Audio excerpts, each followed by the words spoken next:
আসসালামু আলাইকুম। এটা একটা ৫,০০০ ওয়াট ইনভার্টার ড্রাইভার মডিউল। এটা টেস্ট করছি। এটা আসলে এমন সেফটি দেওয়া, খুব সুন্দর। এই ৪টা টোটেম পুল করা আছে TIP41, TIP42 দিয়ে। তো এটাতে যখন আমি ১২ ভোল্ট কানেক্ট করি, এটার সেন্সটা এমনভাবে আসতেছিল যে ফ্রিকোয়েন্সিটা দেয় আবার ছেড়ে দেয়, দেয় আবার ছেড়ে দেয়। পরে এটার স্পেসিফিকেশন দেখলাম যে এইখানে একটা রেজিস্টর, এটা উঠায় দিছি, দেখেন এই যে এটা খাড়া করে দিয়েছি, এই যে এটা। তো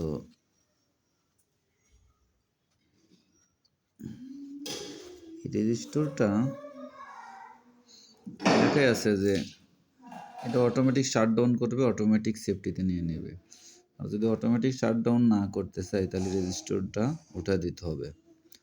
যখন টেস্ট করি তখন এটার ফ্রিকোয়েন্সিটা আসতেছিল আর যাচ্ছিল, আবার যখন লোডে দিলাম তা ভোল্টেজটা উঠতেছিল আবার নামতেছিল। সিস্টেমটা আমি বুঝতেছিলাম না।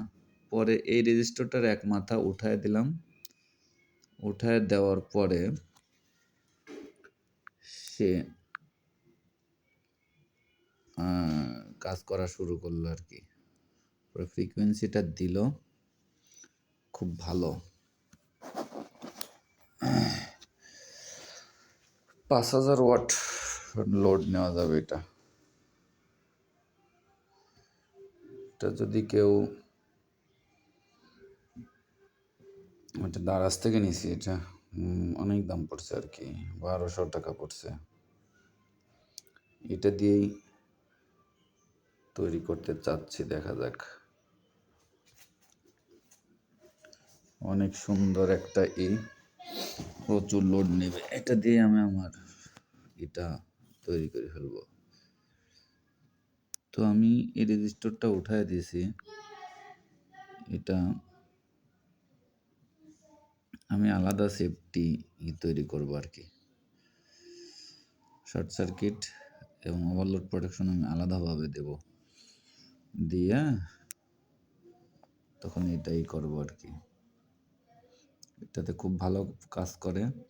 ফ্রিকোয়েন্সি সেট করা যায়, এই যে এইটা দিয়ে, এটা দিয়ে ফ্রিকোয়েন্সি সেট করা যায়। আর এইটা দিয়ে এম্পিয়ারটা কন্ট্রোল আসলে এটা ঘোরায় আমি করতে পারতেছি না। কারো যদি জানা থাকে এটা, তাহলে আমাকে বললে খুশি হব আর কি।